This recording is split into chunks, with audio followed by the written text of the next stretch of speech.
Hi, this is Will42, and part of Request Week is we're going to talk about the further building of boffers. Now, today what we're going to start with is the edge. Now, I'm using this particular boffer so you can see the part that I'm talking about. It's not the green part, it's the silver part. The part that gives the illusion of a sharp edge.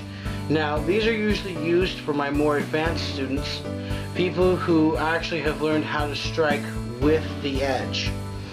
And I've been being asked, because on my spear and a couple of other weapons we have this, is how's it made? How do I add this to the standard boffer? So we're going to actually cut this one up today, and we're going to show you how it works.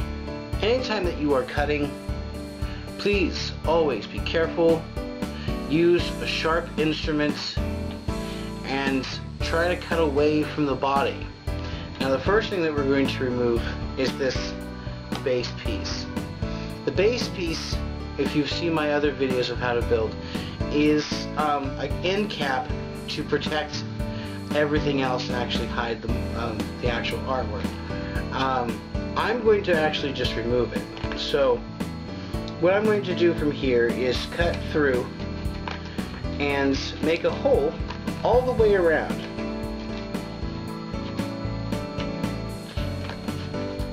Okay, now that just slides right off. Now, this is also a useful trick anytime that you need to replace just the ring. You can take this one off, make a brand new one, slide it on, put it into place, tape it down. Real easy to fix these. It's one of the reasons why I use boffers, is that it's so easy to repair and replace.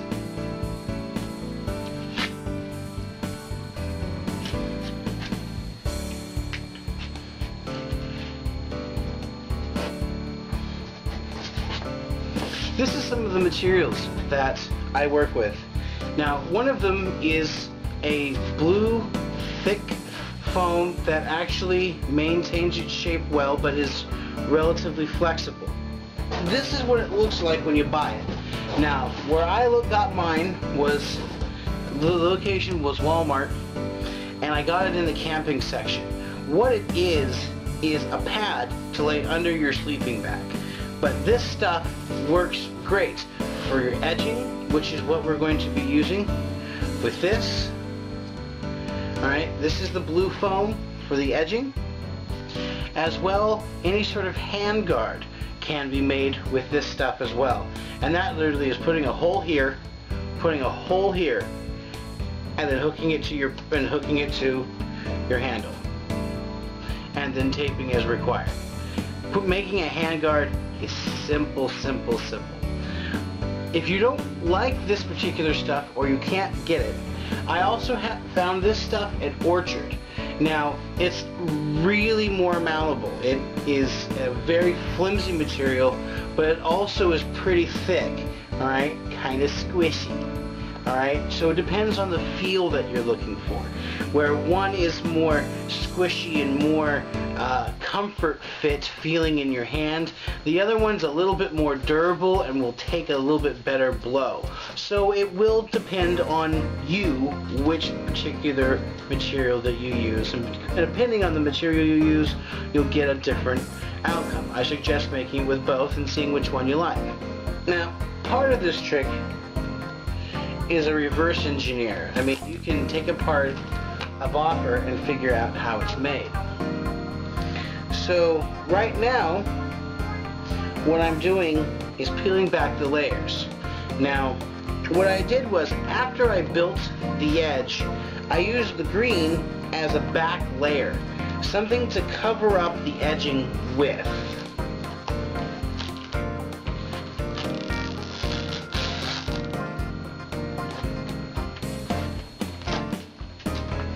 Sometimes you'll find that a lot of the nice parts, one of the parts that can be seen on a boffer, are actually pieces that are specifically designed to cover the work, so you don't have little edges showing and so forth.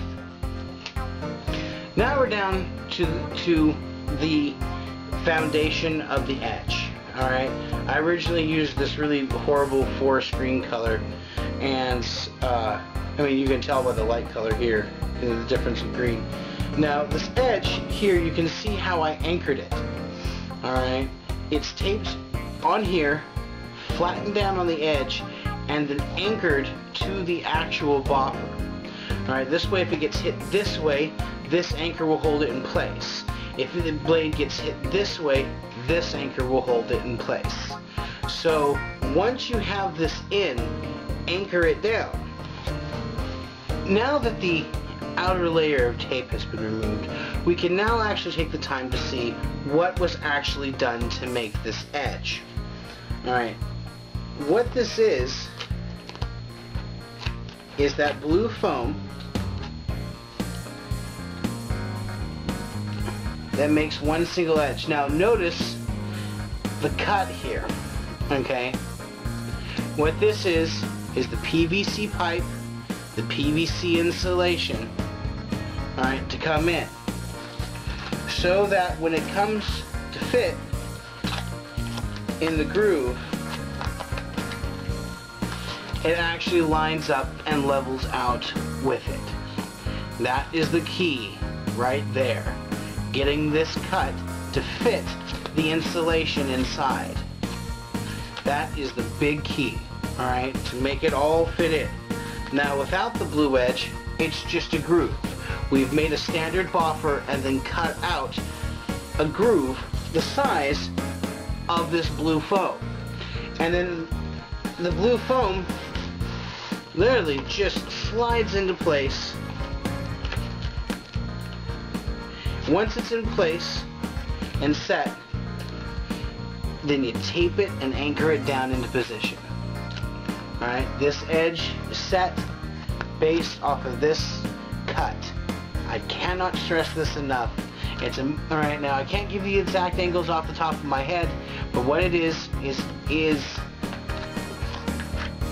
the PVC pipe that sits just like this, and then and having enough room for the insulation to make the foam on the edge.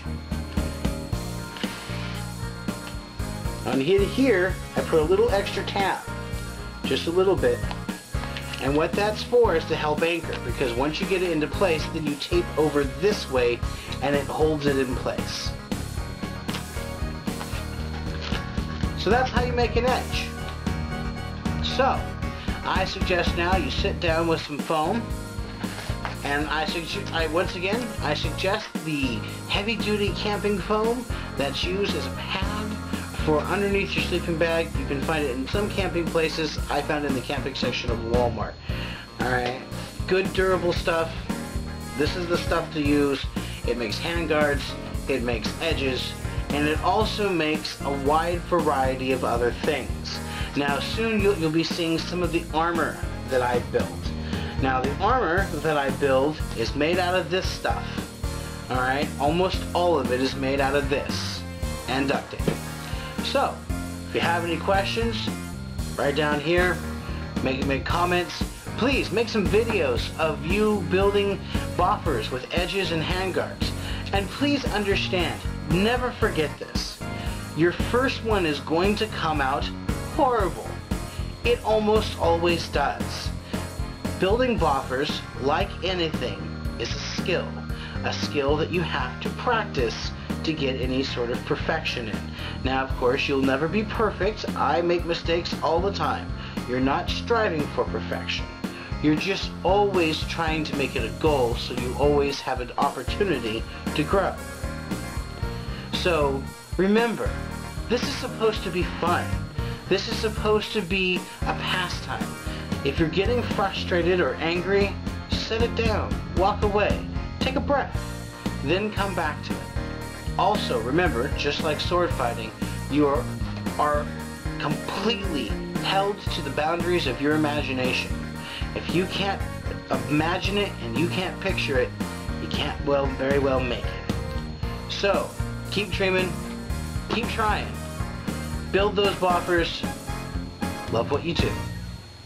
Bye!